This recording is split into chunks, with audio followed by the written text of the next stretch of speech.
Yo et bonjour à tous dans ce petit épisode sur le vif, une petite review sur l'épisode 2 de Game of Thrones. Je l'ai dit sur Twitter la semaine dernière si ça vous tenterait d'avoir la review de l'épisode 1. Bon, moi j'étais malade du coup j'ai pas pu la faire. Je m'excuse aussi d'avance parce que dehors il fait tellement mauvais que du coup j'ai dû charcuter un peu les couleurs donc elles auront l'air peut-être un peu trop chaudes, flashy.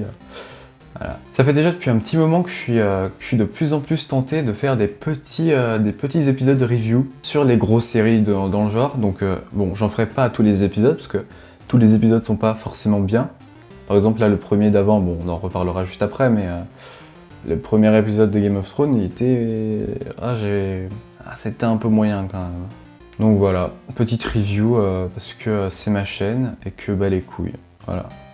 Et aussi, nouveau petit angle de vue, comme ça je suis assis, je suis déjà plus au calme. Il y a plus de proximité, tu vois, ça fait plus de discussion.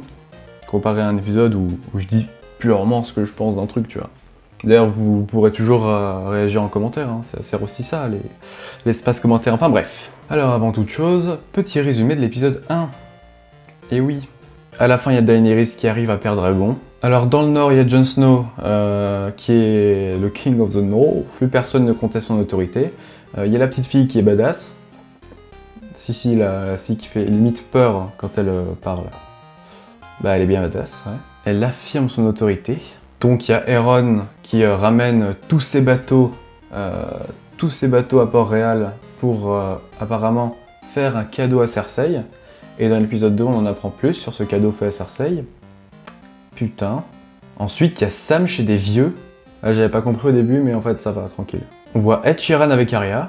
On voit le ligné. Je sais plus exactement où. Apparemment, c'est une maison dans la saison 4 ou 5, ou une connerie dans le genre. Et apparemment, qui voit dans le feu le mur de glace. Ouais.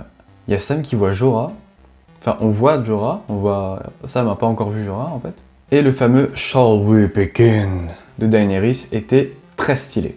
Du coup, avec cet épisode, ça commençait un peu à nous vendre du rêve sur ce qu'allait être cette fameuse saison 6. Moi, je sens qu'on va se faire bolosser. Là, on sent le truc monter, là, tu vois. On sent le truc monter petit à petit. Et je sens que à la fin de la saison, il va toujours pas y avoir d'immenses batailles. Et ça va faire un immense cliffhanger comme d'autres saisons. Et on va bien se la faire mettre. Mais j'espère que ça va pas être le cas. Mais bon, on verra. Parce que tu sais, ça fait un moment qu'on se bouffe le fameux Winter is Coming, hein, depuis, je sais pas, saison 3, 4, même pas, de partout. On en voit de partout. Il y a même des t-shirts Dodge avec Winter is wow, such cold, très très bien. Donc j'espère que cette fois c'est la bonne. Alors ce fameux deuxième épisode, qu'est-ce qu'il en est? Alors déjà, il y a Daenerys qui se prend un peu déjà pour la reine. T'as pas encore le trône.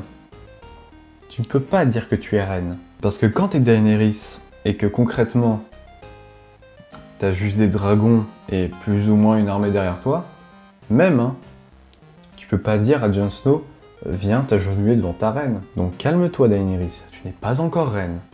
Calme-toi.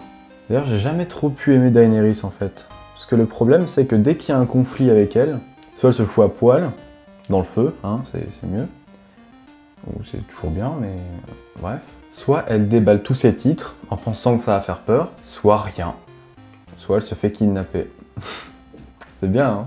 Qu'est-ce qu'il est fort ce personnage féminin. En elle-même, elle a quoi de consistant en fait? Parce que là, pendant l'épisode, j'ai eu l'impression qu'elle avait la même expression faciale tout le long, c'est-à-dire...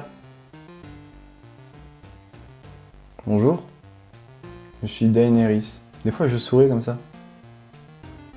Donc après que Daenerys se la pète un peu, il y a Mélisandre qui revient, la fameuse prêtresse rouge. Donc elle lui annonce que Jon Snow est le King of the North et a réussi à réunir les sauvageons et les différentes maisons du Nord pour faire face au danger. Donc Dany, on va l'appeler, lui envoie un petit message en corbeau pour lui dire « Viens te soumettre à moi et soumettre ton armée pour que moi je puisse prendre le trône. » Voilà. Ensuite, de retour à Port-Réal, il y a Cersei qui dit que les Tyrell sont des traîtres, mais qu'il va quand même falloir leur appui pour espérer avoir une chance de contrer les dragons. Donc ensuite on apprend qu'il y a une espèce d'arbalète qui peut transpercer le crâne d'un dragon. Donc ça c'est plutôt pas mal pour eux. Hein. On retrouve ensuite Jorah, le fameux friendzoné qui se transforme peu à peu en pierre, dans un passage un peu inutile qui sert juste à le mettre face à Sam en fait, et à ce qu'il prononce son nom, comme ça Sam il se fait Jorah Mormont. Oh mon dieu.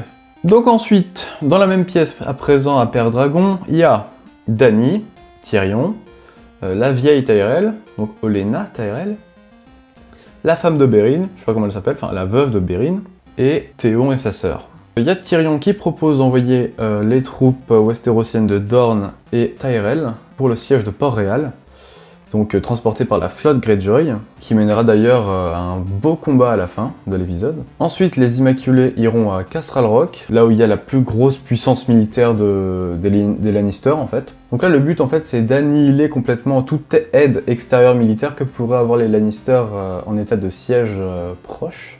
Donc tout le monde accepte et retourne faire leur bail dans leur coin. Et là vient une scène assez touchante entre Grey Worm, donc l'Immaculé #1, et Missandei. Et c'est vraiment cool. Il explique que c'était l'un des seuls Immaculés à ne pas avoir de peur, à être le plus brave. Bon, il n'était pas le plus fort, mais il était le plus courageux en gros. Et qu'en fait, depuis qu'il l'a rencontré, c'est devenu sa faiblesse. Et en fait, ce qu'il voulait dire, c'était que la seule peur qu'il a à présent, c'était de la perdre. Et c'était super mignon.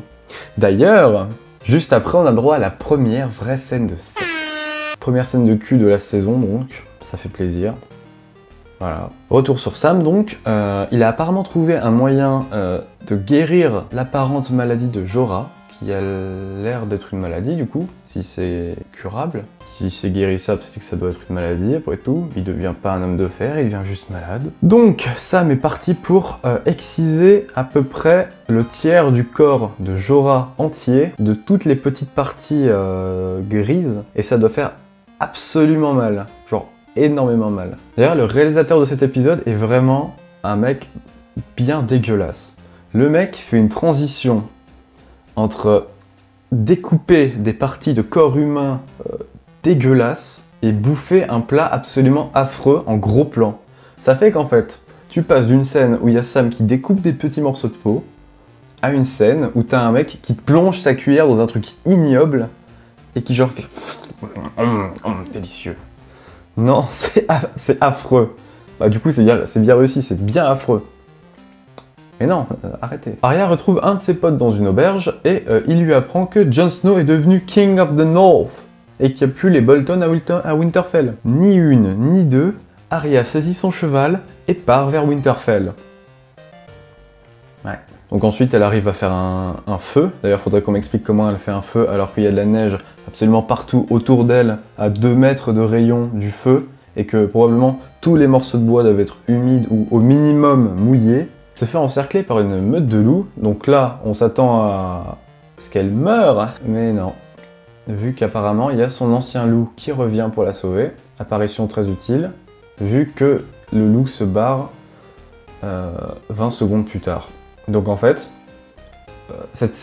toute cette scène était à peu près inutile, c'était juste pour nous introduire que le loup était toujours en vie. Voilà. Sinon, cette scène n'apporte absolument rien. Ce que je veux dire, on met un élément dramatique, tu vois, genre Arya qui se fait encercler par des loups. Il y en a genre une petite dizaine. Donc en gros, si elle en tue quelques-uns, il y en a quand même pas mal qui vont lui défoncer la gueule. Donc, on fait un peu monter la tension. Là, on la désamorce en amenant un loup qui s'en va. Bah ok, ça la sauve. Et ensuite... Ah ok, je sais pourquoi ils ont fait ça. Comme ça, bientôt, là, dans quelques épisodes, on va voir le loup sauver quelqu'un et tout le monde va crier au Deus Ex Machina. Et en fait non, vu qu'il serait introduit juste avant, donc il est encore là. Et oui. De son côté, Jon explique à ses hommes qu'il y a Dany qui lui a envoyé un petit message en lui disant de venir parce que ça commence à être chaud et qu'elle a besoin de lui et de toute son armée pour aller niquer Port-Réal. Il dit aussi à ses hommes que Sam lui a envoyé un message lui disant que Père Dragon a été construit sur du ver dragon, donc le matériau qui sert à tuer les marcheurs blancs, je crois. Ce à quoi quasi la majorité de ces hommes répondent « Nique ta mère Jon », Non, reste ici, on a besoin de toi. Même la gamine se lève pour dire, s'il te plaît, le Nord a besoin d'un roi. Et Jon, ben, vu qu'il s'en bat les couilles et qu'il voulait pas être roi, et ben il laisse Sansa.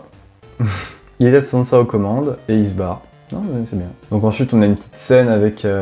donc avant qu'il se barre, hein, on a une petite scène avec lui et Peter Baelish dans l'espèce de crypte des Stark. Là, il y a Baelish qui essaie de bien lui sucer la bite, genre, oh, vous êtes vraiment le roi. Et donc là, il lui balance une punchline assez conséquente.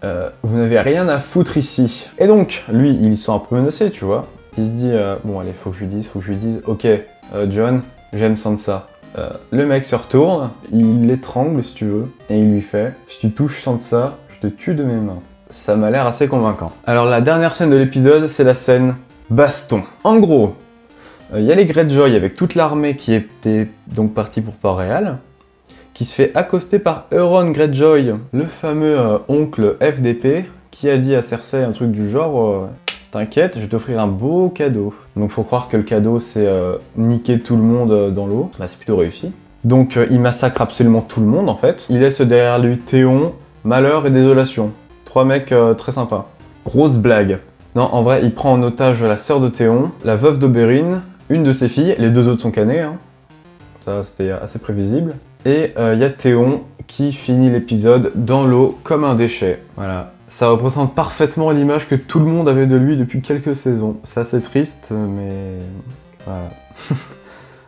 Désolé. Alors cet épisode était vraiment cool, pour le coup. L'épisode 1, je suis resté un peu plus...